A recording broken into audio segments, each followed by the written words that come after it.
My name is Tanner Voss. I was 28 when it all began. The hospital still smelled like iodine when my brother leaned over my bed and said, "Be strong for me, okay? Watch the kids while I heal." His voice broke perfectly on that last word, like a rehearsed tremor. "Sedona," he said. "Red rocks, reflection, self-care." I nodded because the morphine was still in my veins and the stitches in my abdomen hurt too much to argue. But even half-drugged, I caught the lie in his eyes. That shimmer of guilt people get when they've already packed for somewhere else. 3 days later he was gone. His healing trip looked more like a lover's getaway, if the tagged photos and champagne glasses on her Instagram were anything to go by. I didn't comment. I didn't even text. I just sat in his living room with 2 confused kids asking when mom and dad would call. They didn't. At night, I could feel the incision in my stomach pulse with anger. Every beat said the same thing: they left you bleeding to babysit their conscience. On the 4th morning, the youngest, Ellie, 5, tugged my sleeve and whispered, "Uncle Tanner, can we go to Mom's secret beach?" Secret beach. The phrase lodged like a shard under my ribs. The one she'd bragged about last Christmas, the place nobody knows but us. By noon, I'd packed their clothes, loaded the SUV, and started driving west, toward Sedona. Toward whatever she was running from. The sun followed like an accusation in the rearview mirror. Somewhere near Flagstaff, I rehearsed what I'd say when I saw her. Then I stopped because every version made me sound like the villain.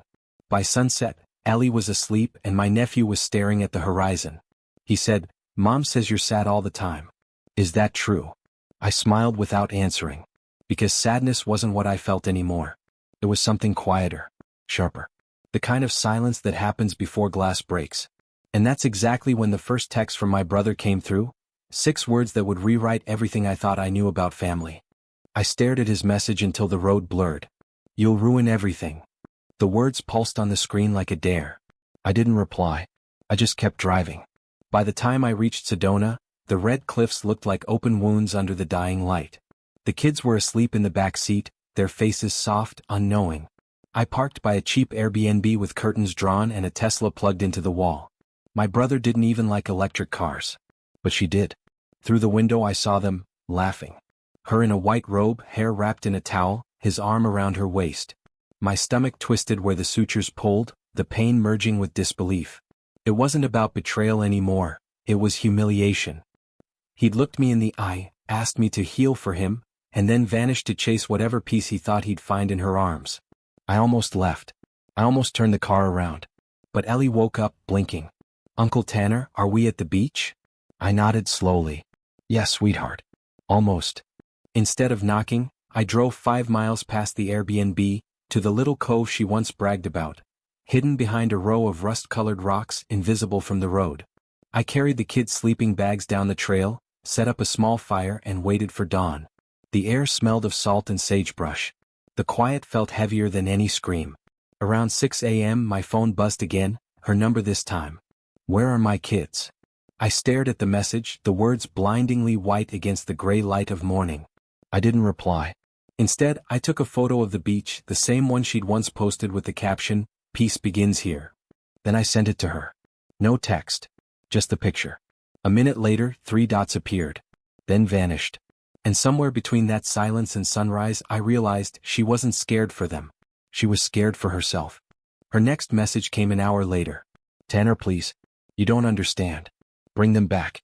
We can talk." That word again. The family cure-all, used right after the damage was already done. I stared at her text until it faded to the lock screen. The kids were building sandcastles, laughing, oblivious to the storm threading through their mother's phone. I made breakfast on the small camping stove I'd packed, eggs, toast, orange juice boxes. The smell mixed with the ocean air, grounding me, felt almost normal, like a life I'd never get to live. When Ellie asked, "Are Mom and Dad coming?" I said, "They're busy right now. Let's just enjoy today." Her brother, older by 3 years, frowned. "Busy doing what?" I hesitated. Then I told the truth, the kind of truth kids only half understand but never forget. They're learning what happens when you forget who you are. By noon the text turned frantic. "Please, Tanner. You're scaring me." Then, "The police are asking questions. Where are you?" That last one made me smile, not because I wanted revenge but because I finally had her attention, the kind she'd never given when I needed it. Back then, when I was the one lying in a hospital bed, She'd posted inspirational quotes about healing through boundaries. She'd written essays on forgiveness. But she never once asked if I was okay. Now, I could almost hear the panic behind her calm facade. At sunset, I took another photo, Ellie holding her brother's hand, both silhouetted against the ocean. I captioned it with one sentence before sending it. Peace still begins here. No threats. No lies. Just her own words turned back toward her like a mirror. An hour later, my brother called, and this time his voice didn't sound like family. It sounded like fear. Tanner, listen, he said the moment I answered. This isn't what you think. His voice cracked in that same polished way it always did before a lie. I didn't respond.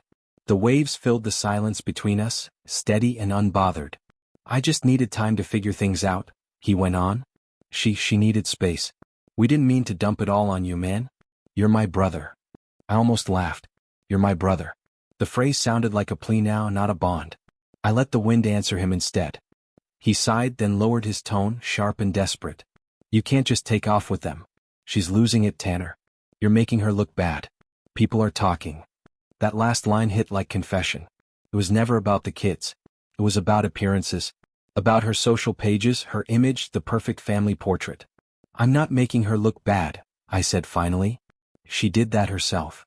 He didn't know how to reply. I heard him exhale, then whisper to someone beside him, her voice faint, trembling. Tell him we're sorry. The words came through the speaker like a foreign language, soft but insincere. Sorry for what? I asked. No answer. Just static, and then the call dropped. The kids were asleep again, huddled together under the stars. I sat by the fire, watching the embers twist upward. The scar on my stomach itched, phantom pain that came and went like memory. I thought about the years I'd spent cleaning up their messes. Unpaid bills, late-night breakdowns, fake reconciliations. I'd been the family glue. The invisible one. But here, under that burning orange sky, I realized I wasn't holding anything together anymore. They'd broken their own frame. And when morning came, I decided it was time they saw what a picture looks like when the truth isn't filtered.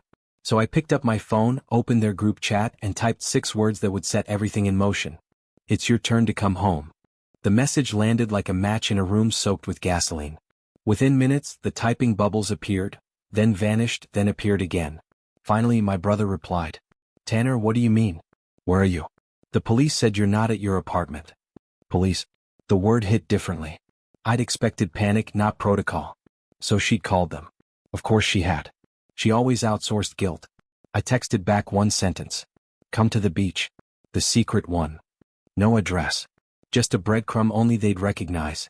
2 hours later, the sound of tires crunching over gravel reached the cliffside. I stayed by the fire while the kids built another sand fort, pretending not to notice the black SUV winding down the path. When the door opened, she stepped out first, hair messy, sunglasses too big, trying to hide how red her eyes were. My brother followed, face pale, phone clutched like a shield. Tanner, he called out, voice breaking. You can't just. I raised a hand. They're fine. Sit down. They hesitated like I was someone they didn't know anymore. Maybe I wasn't. The kids looked up, surprised. Mom? Ellie ran to her, hugging her legs. My brother knelt beside them, whispering something about vacation games and family adventures. I let them talk. I just watched, the performance unraveling right there in the open. When she finally turned to me, her voice shook. What do you want, Tanner? Money? An apology? What do you want? I stared at the ocean, at the way it swallowed every sound. I want the truth, I said. One time. From either of you. They both went quiet. Then she whispered, he told me you'd never find out. And just like that, my brother's face fell apart. He reached for her arm, but she pulled away. I didn't move. I didn't need to. Because in that split second, without a single scream or accusation, the whole story started to tell itself. The air went still. Even the ocean seemed to pause, listening. What did you mean by that? I asked quietly. She looked at my brother, then at me. Her lip trembled. He said you'd never find out that, she stopped herself, shaking her head, that the money wasn't for the trip. It was for her. My stomach tightened. Her who? She swallowed hard. The nurse. From your surgery. For a moment I couldn't breathe. I remembered the nurse's smile, the way she'd known details about our family she couldn't have read from my chart. My brother had told me she was just kind. Turns out kindness had a price. He tried to speak, but the truth was already spilling through the cracks. She helped me get access to your account. I was supposed to pay her back after Sedona. It wasn't. Wasn't what? I asked. Wasn't betrayal? Wasn't stealing from your brother while he was lying on a hospital bed? His voice dropped. It wasn't supposed to go this far. Ellie's laughter echoed in the background, small and bright, cutting through the silence like mercy we didn't deserve. I stood, brushing sand from my hands. You know what the worst part is? I said. If you'd just told me, I probably would have helped you. Neither of them looked up. Shame has a way of bending people smaller than they've ever been. I turned toward the SUV, motioning to the kids. Time to go, guys. As I buckled them in, I caught my brother's reflection in the window, half lit by the sun, half swallowed by shadow. He wasn't family anymore. He was a reminder. We drove in silence. The kids hummed along to a cartoon song playing softly through the speakers, blissfully unaware that the world behind them had just collapsed. Every few miles, my brother's name flashed on my phone, then faded. I didn't answer. I didn't know where I was going, just that every turn away from Sedona felt lighter. We stopped at a roadside diner with neon lights flickering like they couldn't decide whether to live or die. Ellie wanted pancakes, her brother wanted fries. I ordered both. As they ate, I looked at their faces, trying to memorize the innocence that still lived there. Because I knew the story their parents would tell later. Uncle Tanner went crazy. That's how it always worked. Truth got rewritten by whoever shouted first. When the waitress brought the check, she noticed my bandages peeking from under my shirt. Rough week? She asked kindly. I smiled faintly. Something like that. She poured more coffee, then leaned closer. You look like a man deciding whether to go back or keep driving. That line hit harder than she knew. Outside, the night wind smelled like rain and dust. I paid the bill, loaded the kids back into the car, and drove them to my apartment 2 towns over, small, quiet, forgotten. I tucked them into my bed, left the night light on, and finally sat at my desk. On my laptop screen glowed the folder labeled Estate Files. Documents from our late parents, the trust, the property, the hidden savings my brother swore didn't exist. He told me it was all handled. It wasn't. The account balance blinked like a secret waiting to be spoken, $268,000. And every transfer led to one name. So when he texted again, "Can we talk?" I replied with the first honest words I'd sent him in years. Sure. Tomorrow. Bring a lawyer. Morning light crawled across the blinds, cutting the room into quiet stripes. The kids were still asleep, tangled in blankets that smelled like syrup and innocence. I stood there for a moment, listening to their breathing, steady, safe. Then I turned off my phone's silent mode. 7 missed calls. For voicemails. 2 from him, 2 from her. I didn't listen to any of them. Instead, I printed the bank statements, the transaction logs, and the medical expense invoices from my surgery, all the things I'd ignored when he said, "Don't worry, bro, I covered it." He hadn't covered it. He'd claimed it. Filed the insurance under his business name. Used my pain to fill his own account. By 9 a.m., I had a neat little folder, color-coded tabs, chronological order, my family's lies arranged like evidence in a case file. At 11, a knock on the door. He stood there wearing that same apologetic face, half guilt, half performance. No lawyer. Just his trembling hands shoved into his jacket pockets. "Tanner," he began, "you don't understand what was happening back then. I was drowning, man. I thought I could fix it before." I handed him the folder. "Before I noticed?" He looked down at it, his throat working. "I didn't mean to steal. I meant to borrow." "Borrow?" I repeated quietly. "Then disappear to Sedona to celebrate your courage." He flinched. "You're my brother. You can't just destroy me over a mistake." I leaned against the doorframe, my voice calm. "I'm not destroying you. I'm just restoring balance." He blinked. "What does that mean?" I stepped aside, letting the sunlight hit the folder in his hands. "It means tomorrow, when the bank receives that anonymous email, I'll finally sleep." His eyes widened. "You wouldn't." I smiled faintly. "You said the same thing the day you took my name off Dad's account." And for the first time in his life, he had no words left to borrow.